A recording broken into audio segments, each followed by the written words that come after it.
Well, we've been in this series about radical kindness. A few weeks ago, my radical kindness was tested. In my neighborhood, we have a guy who, I should have said person so it couldn't be identified in case you're ever in my neighborhood, but a guy in my neighborhood who seems to always have an opinion on the neighborhood Facebook page about everything. Nothing ever goes right in the neighborhood. And don't even get started on the HOA. All right. And this guy just happens to live right around the corner from me, and so we see him regularly out walking his animals. Trying not to give him away too much.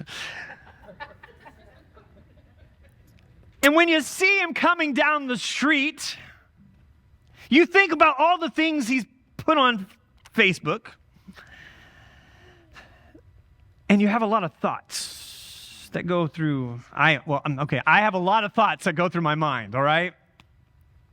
And the other day was just one of those days where I was starting to go out for one of my runs, and sure enough, he was coming down the way, and you know, the animals that he has, they bark at anything that moves, all right?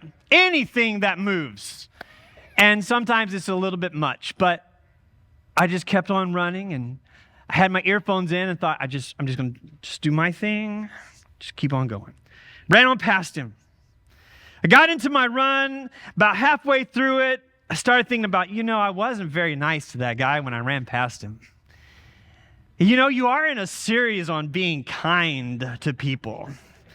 Even people you're not so sure how you feel about. I was like, oh, well, maybe we'll get another chance at it someday. Sure enough, I came around the corner as I was coming back to my house. There he is again, walking toward me. I don't know how that timed out, but it did. And once again, I thought, I'm in a series on radical kindness. I've been talking about radical kindness for a few weeks.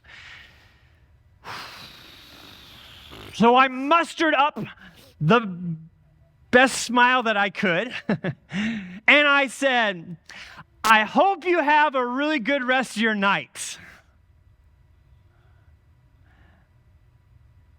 And he thanked me, and then he kept going. But in the midst of that, I thought, how awkward is this? How awkward, how much tension there was. Just the fact that I felt the way I felt about that person and about what they were always doing and what they're always saying and how I felt about trying to be kind to them even in the midst of the tension. The tension. There's a lot of tension in this world. There's a lot of tension sometimes to this radical kindness that we've been talking about for the last several weeks. Last week, Pastor Gwen, who did an incredible job speaking to us about kindness and compassion, she talked about these moments that Jesus had, these unusual moments, I would say there were moments that even had tension in them. Moments like when the guys who had leprosy, the people who were untouchable, and Jesus heals them. The moment when Jesus heals this lady who had been suffering from massive bleeding for 12 years, and she wasn't supposed to be around anybody, and yet she is in the middle of this crowd of people, and she reaches out just to touch the hem of Jesus' garment. Right? And you want to talk about tension. And Jesus stops everything and turns around and is like, who touched me? Right? Like a tense moment. Or the moment that Gwen talked about when in Luke chapter 7, right in the middle of a funeral procession where this widow who just lost her only son who had died, they're in a funeral procession and Jesus stops the whole thing, right? And he heals and brings this young adult son back to life. It was awesome. People were praising God. But in the moment, right? Like in the moment, who stops a funeral procession, right? Talk about tension. You see, Jesus walked and lived, and really his whole ministry existed right in the middle of all the tension. Let's be honest, right? We are uncomfortable with tension. Does anybody like tension? I don't know about you. I do not like tension. I do not like walking into a room and sitting in a situation where it is so tense. I want it to be resolved. Anybody else like that? But talk about tension. I think sometimes some of Jesus' greatest work was done in the midst and in the middle of some of the tensest moments. Well, talk about tension. Let's talk about Palm Sunday for a second. Palm Sunday is this unique day where we recognize it's the Sunday before Easter, and it was the day that Jesus was entering into Jerusalem, probably the last time before his crucifixion. And the week that Palm Sunday begins, right, this coming week is what is known as Holy Week. And on that Palm Sunday, it is thought that as Jesus was entering into the city of Jerusalem and people were praising him and they were throwing their palm branches and they were making a big deal about him coming in and they were claiming that he was their real king and it was just this really awesome time. It's thought that on the other side of the city, Pontius Pilate, the Roman governor, was marching in with his soldiers from Caesarea, right? So you have Jesus coming in on one side of the city, and you have Pontius Pilate coming on the other. Pontius Pilate would be regularly bringing his troops there because they was about to have this festival of the Passover, and he was there to make sure nothing got out of order, that nobody did anything wrong. They were going to squash any kind of rebellion, any kind of revolution that might be about to happen or try. Talk about tension. I'd say there was tension on Palm Sunday. And all along the way, Jesus has faced tension. We're going to look in Luke chapter 19. In fact, the whole section there is Jesus leading Jesus up when he comes into Jerusalem. It begins with Jesus meeting a man by the name of Zacchaeus. Zacchaeus is this tax collector who had gotten rich off of stealing from people, skimming a little bit off the top or a lot off the top of what he had taken from people for taxes. And he hears that Jesus is coming to town and he's heard of what Jesus has done. He's really interested in Jesus, but apparently because of the crowd, Zacchaeus couldn't see Jesus, so he climbs up in a tree to try to get eyes on Jesus. And in Luke chapter 19, verse 5, this is what happens. It says, when Jesus came by, he looked up at Zacchaeus and called him by name. Zacchaeus, he said, quick, come down. I must be a guest in your home today. I always think that's really interesting when Jesus invites himself over, right? Zacchaeus quickly climbed down and took Jesus to his house in great excitement and joy. But the people, get this, imagine this, but the people were displeased. They say, he has gone to be the guest of a notorious sinner. They're talking about Zacchaeus, by the way, if you're wondering. Meanwhile, Zacchaeus stood before the Lord and said, this is while they're at his house, right? Jesus has come to his house. It's a dinner party. Zacchaeus has called some of his friends over, and Jesus is there. This is a big moment. And Zacchaeus stood before the Lord and said, I will give half my wealth to the poor, Lord. And if I have cheated people on their taxes, which he had, I will give them back 4 times as much.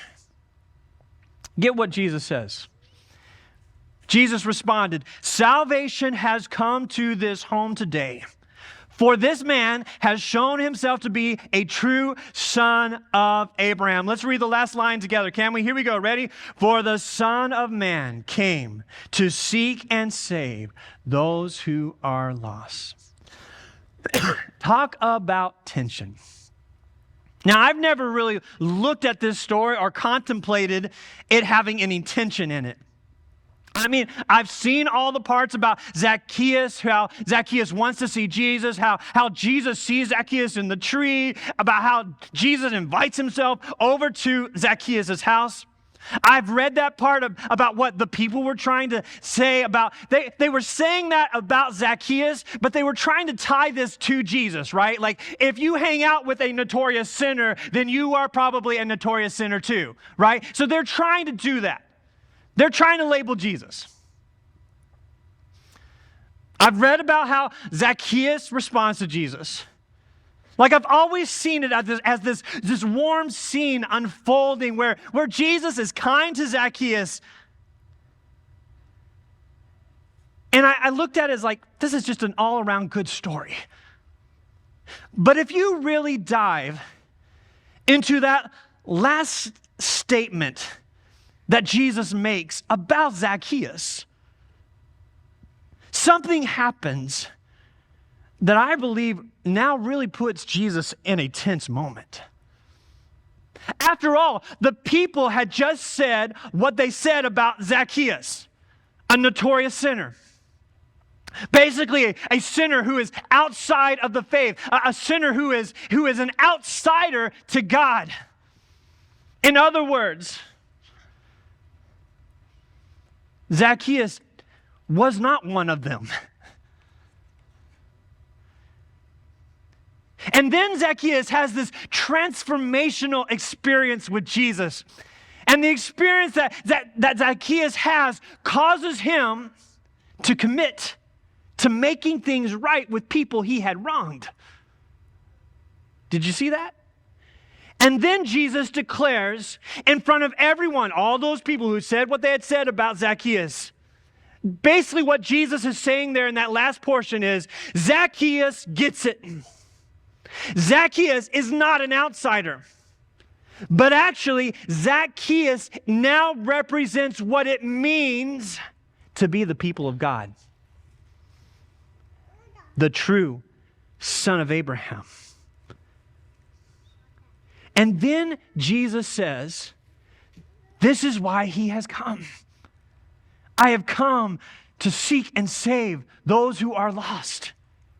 Jesus is saying, I have come to show God's kindness to those who think they are far from God. That's what he's saying. Jesus is saying, I'm going to give you one more chance to respond to that and let it sink in. Jesus is saying, I have come to show God's kindness to those who think they are far from God. That's what Jesus is saying. And I guarantee you that all of those who had just said that Zacchaeus was a notorious sinner were maybe scratching their head. How does this happen? See, in their mind, Jesus should have never gone to Zacchaeus' house. Jesus should have never gone and had dinner with this guy. But Jesus doesn't worry about what they think about him. Jesus steps into the tension and goes to his house for dinner. Here's my first point. If you're following along in the notes and quotes, that QR code on that paper, here's my first point. Radical kindness stands in the tension of our world. Radical kindness stands in the tension of our world. It is Jesus' radical kindness that opens the door to Zacchaeus' heart. Can you see that? Zacchaeus responds because of the radical kindness of Jesus. Let's don't make any mistake about it. Let's don't sell this short. Radical kindness is the way of Jesus. Radical kindness is the way of Jesus. We see it over and over and over again. It is the way of God. And Jesus is saying that he has come to seek and save the lost. So his disciples, his followers, those who have been listening and watching and soaking it up, that's what a good teacher does. He doesn't just tell them about it, he shows them what it looks like. And this is what Jesus is doing. The way that Jesus treats Zacchaeus, the way that Jesus is radically kind to Zacchaeus, leads to Zacchaeus getting it, breaking through to Zacchaeus' heart. But we're not going to stop there. We got a lot more to cover here. Luke 19. I love this next section, starting in verse 11. You ready? Here we go. The crowd was listening to everything Jesus said. And because he was nearing Jerusalem, ding, ding, ding, ding, ding, he's on his way. He told them a story to correct the impression that the kingdom of God would begin right away. He said a nobleman was called away to a distant empire to be crowned king and then return. Before he left, he called together 10 of his servants and divided among them 10 pounds of silver, saying, "Invest this for me while I am gone." But his people hated him and sent a delegation after him to say, "We don't want him to be our king." After he was crowned king, he returned and called in the servants to whom he had given the money. He wanted to find out what their profits were. The first servant reported, "Master, I invested your money and made 10 times the original amount." We need to find out who his advisor is, right? "Well done," the king exclaimed. "You are a good servant. You have been faithful with the little I entrusted to you, so you will be governor of 10 cities as your reward."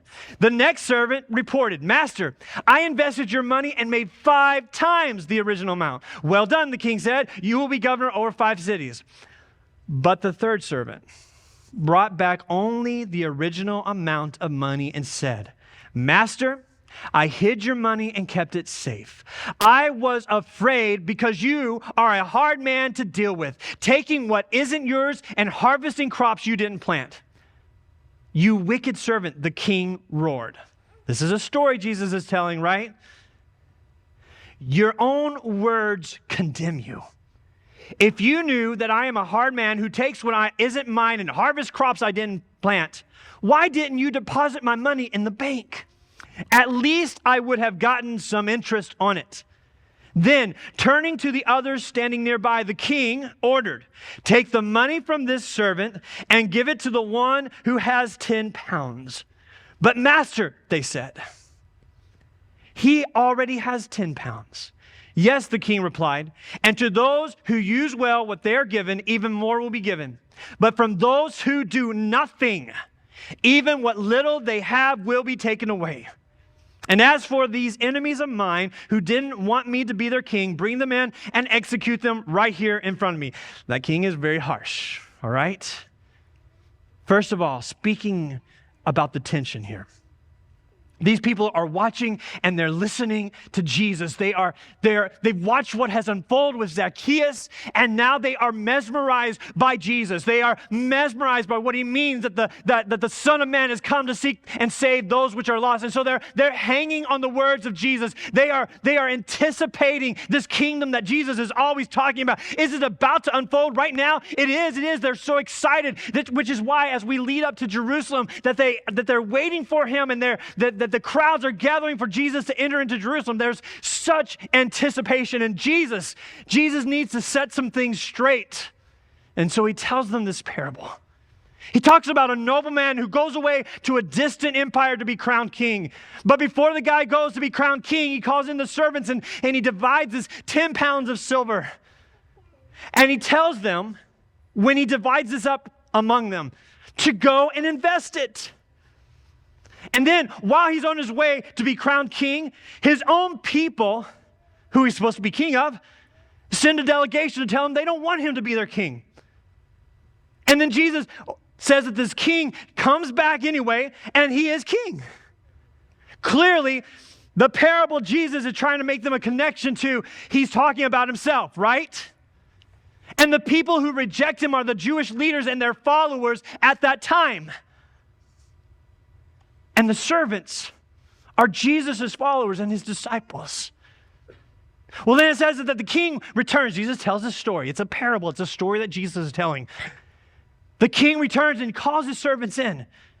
He wants to know, what have they done with what he had given them? What have they done with the silver that he had left with them? They were supposed to invest it. Now, I do not know a lot about investing, all right? Probably 7 or 8 years ago, I tried to get a little bit more serious about preparing for retirement so it wouldn't sneak up on me. You know, making sure I set something aside a little bit. Although with the way things look, I may be working until I'm 80, which I probably shouldn't say this joke, but I probably could be president at that point too. But anyway, back to the point. I do know that the concept about investing is that you're to grow your money, to get a return on your investment. I know a little bit about index funds and ETFs. I know a little to be dumb about, right? And when you're looking at which ones to invest in, you look at like what were their returns over a 1 year, a 3 year, a 5 year, 10 year, how have they done? Because you want to know if maybe they'll do that for you in the long run, right? There's that option. And then there's also an option for like a certificate of deposit, where you can lock in a percentage rate that you want your money to grow on a certain amount. And if you don't have enough for that, then there's also like a high yield savings account. But those are the ways, some of the ways that you can invest your money. Probably the worst advice is to stick it under your mattress, right? Where I don't know if the tooth fairy will show up or not, but you probably won't grow anything with it there. The first two servants, they invested the silver that the king had given them. And the king was thrilled about it, right?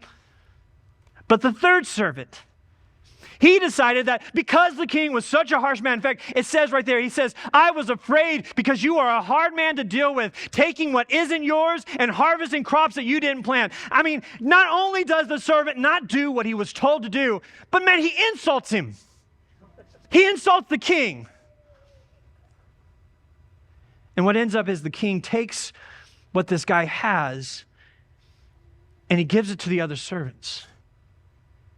Jesus is laying it out pretty clearly that for those who are his followers, those who claim his name on their lives, Jesus has entrusted to us an incredible responsibility of sharing his life with the world around us.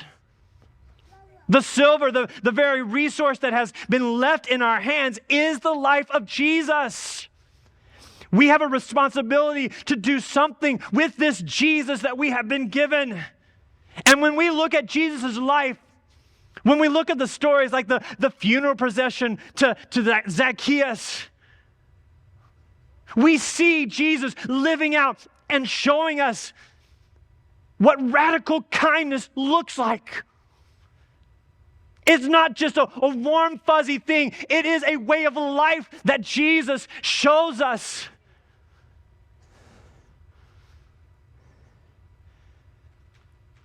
And so my second point, especially in this last sermon on this subject, is this: radical kindness is worth the investment. Because just like what we read there in this parable that Jesus talks about, one day we will have to give an account. We will have to give an account of what we have done with what Jesus has given to us. And I know some of us are afraid. Some of us have such an unhealthy fear of God. Grant, there is a fear that is respectful that we're supposed to have that flows out of a deep love for God. But then there is also a fear of God that comes from the enemy of God. A fear that feeds us lies about God. A fear that seeks to isolate us from others. A fear that leads to defensiveness. Did you hear that in that parable? That last servant that Jesus talks to, it's a defensiveness, right? Defending himself, defending his decisions. And then the ending of the parable. Those harsh words. Harsh words about what the king does to those who reject him. It's harsh, but it is a reality. We have a choice of how we will respond to God's kindness. What God has done in and through Jesus is shows the world God's kindness. We can accept and receive, or we can reject God's way. And God's way is found in Jesus. What we see in Jesus is the way that God deals with people. People of all different backgrounds. What we see in Jesus' actions, what we hear in Jesus' words, what we see in the very life of Jesus is the way of God. And as Jesus walked into Jerusalem, even those who praised him and had their palm branches, even those who held him as king, somehow they missed it. They missed the point. He wasn't a king to sit on our human thrones. He doesn't want to be in our constitutions. He wants to be the king of our hearts and the Lord of our lives. He wants to bring about his kingdom of love and justice and mercy through our lives. And the way that God tries to reach our hearts, the way that God seeks to break down the barriers we put up, is through his radical kindness. You know how we can know that that's what he does? That God leads with radical kindness to break down the barriers. You know how? Because we see it in Zacchaeus. So here's my final point for us today. How will we respond to God's radical kindness? How will we respond to God's radical kindness? On this Palm Sunday, as we begin this Holy Week, as we prepare for Good Friday, where we recognize and reflect on Jesus dying on the cross, as we remember the radical kindness that God has shown us, let us remember that this radical kindness has cost our Heavenly Father. As we think about what this radical kindness has cost Jesus, how will we respond? Would you stand?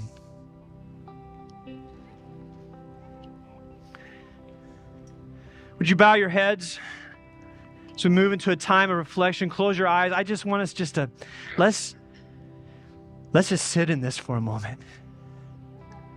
Maybe there's some tension that you're dealing with.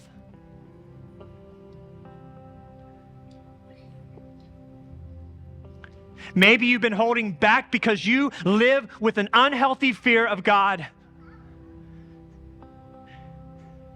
And God is trying to break through.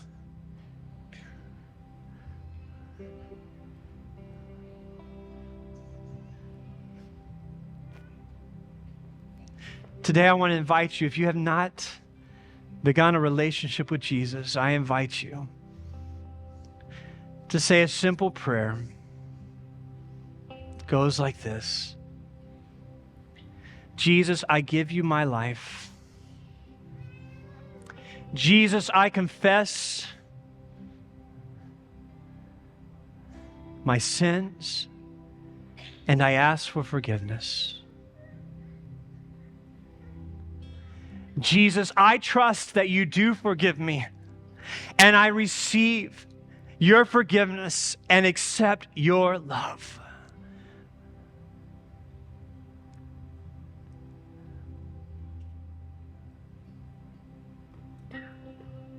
Maybe today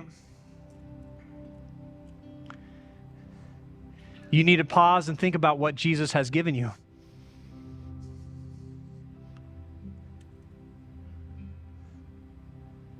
You know, as we have one of the things I love about Baptism Sunday is it's an opportunity to remember our baptism, to remember what Jesus has given to us. What are you doing with Jesus? How are you sharing Jesus? Are you investing in the radical kindness that God has given you? Or are you holding back? Are you in a defensive posture? Are you living with an unhealthy fear of God that is paralyzing you?